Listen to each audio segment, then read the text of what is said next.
Olá, primeiramente agradecer aqui a Deus e ao Super Cérebro, gratidão. Gratidão por nos receber, gratidão pela estrutura, por estarmos aqui nessa grande oportunidade. E vamos ouvir a Sênio, né?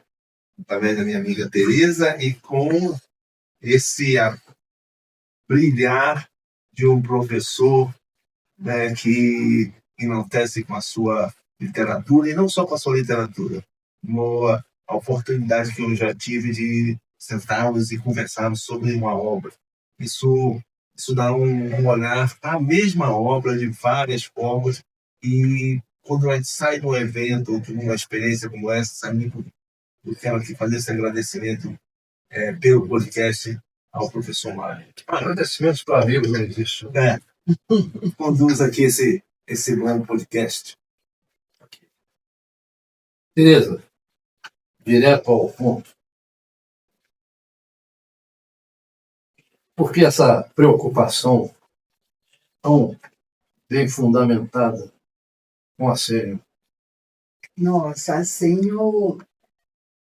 primeiro boa tarde a todos e nosso agradecimento estarmos juntos aqui falando, né, eu sempre digo que o meu primeiro amor é minha família, meu segundo amor é a minha empresa, e porque ela tem um propósito muito nobre, né? Nós fundamos a Sênio, ela não nasceu por acaso, ela nasceu por um incômodo, por uma inquietude, uma inquietação nossa, né? Pela sensação de que tem milhões de pessoas hoje simplesmente caindo num buraco social invisível. E é isso que a gente quer dizer para o mercado. A Sênio, ela nasceu entre o amor e a indignação.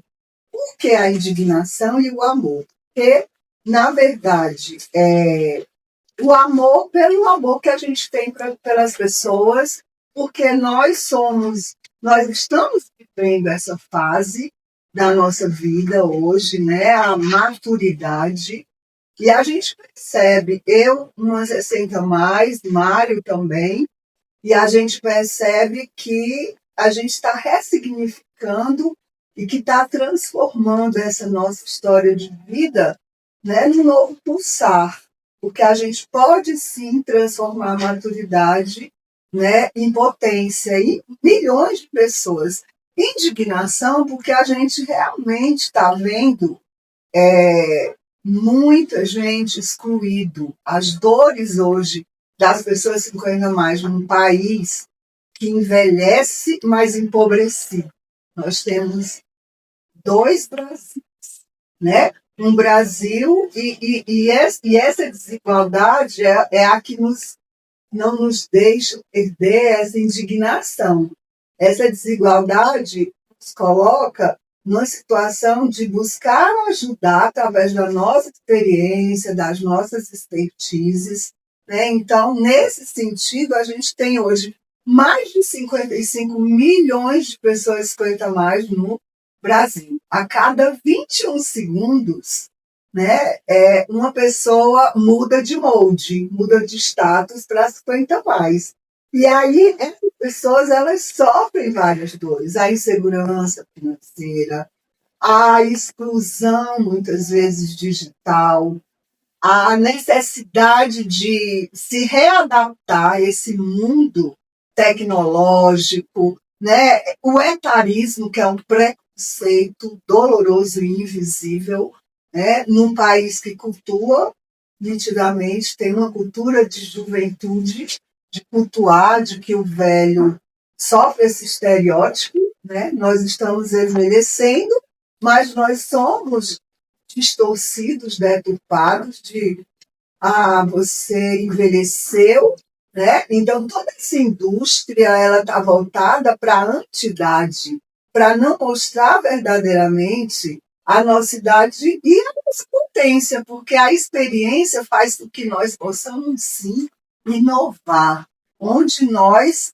quisermos pela nossa experiência, pela nossa sabedoria, né? Pela nossa história de vida.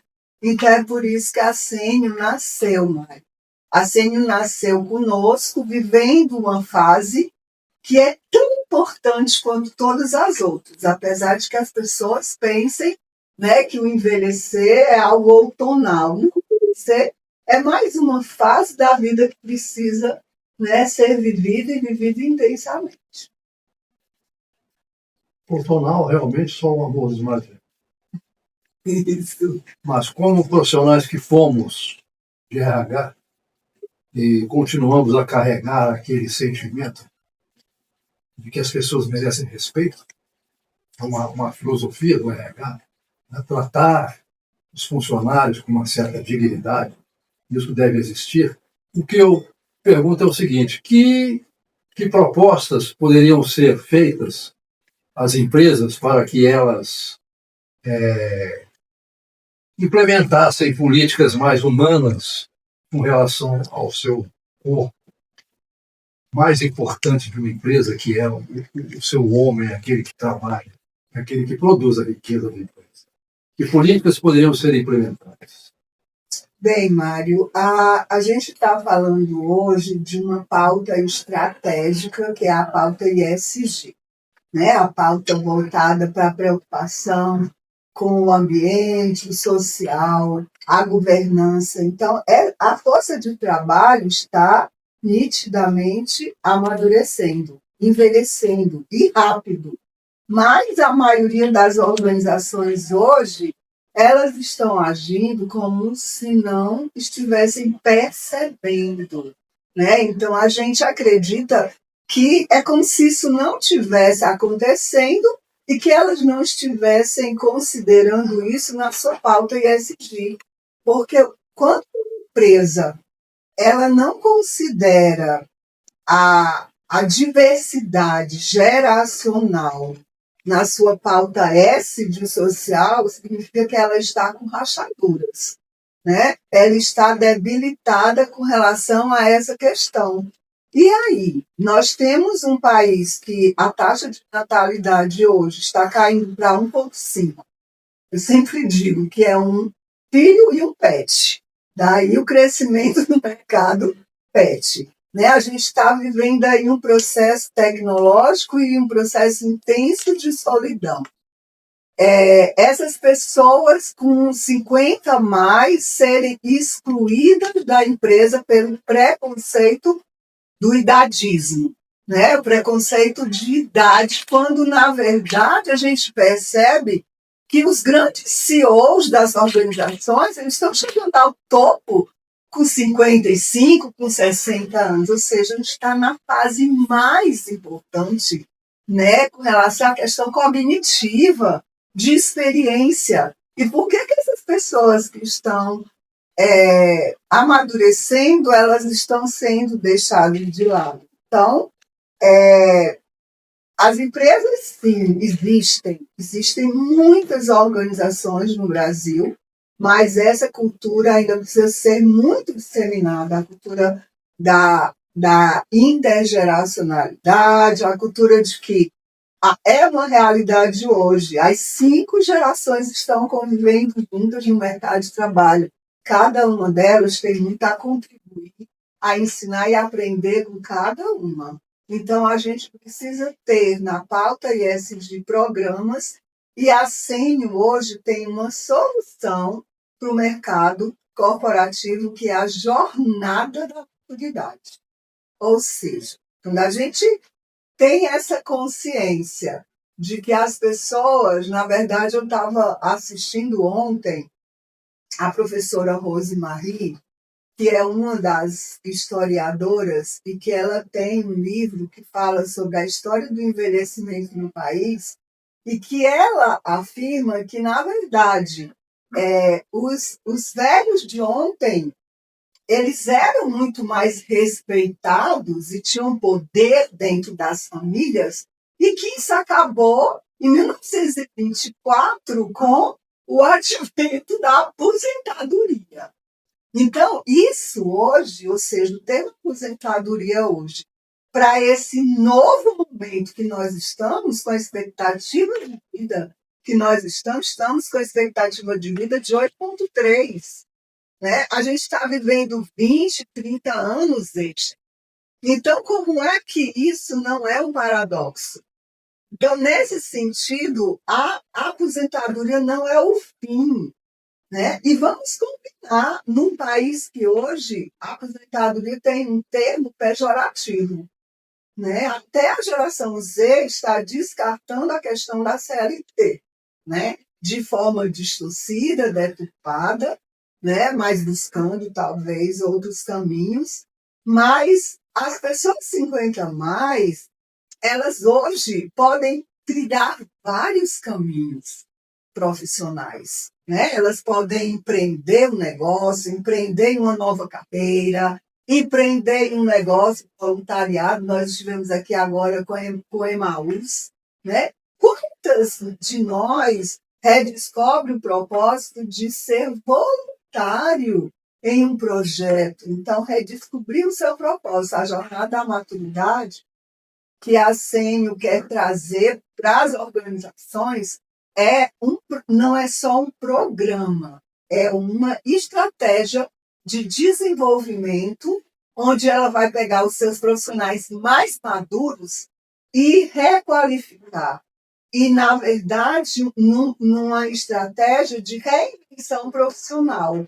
Não basta só você sair de cena daquela sua carreira, mas você buscar novos caminhos através de várias trilhas. A CEN hoje tem uma jornada da maturidade que trabalha com trilhas de aprendizagem, com acesso flexível na sua plataforma e que pode ser, obviamente, incorporada, contratada pelas organizações para ser a sua parceira de longevidade, porque hoje, não resta a menor dúvida, daqui a 5 anos, o número de profissionais maduros vai estar dobrando com relação à nova geração. E, nesse sentido, esse profissional maduro, ele tem hoje até uma vantagem competitiva no mundo tecnológico, porque hoje são os que mais estão tendo vantagem em serem contratados. Em função de a inteligência artificial, ela buscar pessoas que tenham repertório para conduzir a inovação. Então, nada tão estratégico, Mário, quanto juntar experiência com inovação. Significa gerar resultados, né? E fazê-lo dessa maneira com unidade. A organização ter uma pauta estratégica de ESG, girar o S, fazer o S, né, do social e incluir aí o aspecto geracional. Eu acho interessante que, quando se olha o conselho de uma empresa, você vê pessoas idosas ocupando os principais cargos de decisão. Isso é interessante, porque essas mesmas empresas, esses mesmos homens que estão ali, né, já idosos e decidindo o destino da empresa, o destino econômico da empresa, né, o destino da representação da empresa, eles são produtores, inconscientes ou não, do etarismo, da exclusão do idoso como uma força de trabalho, uma força de produção. E é interessante observar um paradoxo, entendeu? O mito da beleza, o mito da juventude, né? Ele não é a origem do etarismo? Será que essa questão dessa transição que nós estamos vivendo, né, com o surgimento de novas forças da inteligência como é o artificial, será que ela não veio exatamente suprir a questão do patrimônio cultural e histórico do idoso, uma vez que nós temos uma inteligência extraordinária, fantástica, capaz de resolver tudo aquilo que o idoso carrega como patrimônio? Será que esse não seria um problema a ser levantado e a ser discutido? É uma questão para um novo podcast, Mário Moura. Né? E aí a gente quer agradecer, quer encerrar esse nosso bate-papo. Foi muito inspirador e levar essa provocação para aquelas pessoas que fazem as empresas girar. Os resultados da empresa, que são os líderes, né? Os RHs, essas lideranças que precisam identificar que esse talento maduro aí ele pode ser, sim, aprimorado, estimulado, para que ele possa, então, se reinventar, produzir resultados. O custo do etarismo, o custo de se perder um talento maduro hoje impacta negativamente na reputação da organização e na sua marca empregadora. A gente quer agradecer e para as empresas que têm interesse nessa jornada, nos procurem no nosso Instagram, @semlongevidade. Nós teremos muito prazer em estar apresentando esse serviço para vocês. Muito obrigada. Obrigado, Mário. Ok.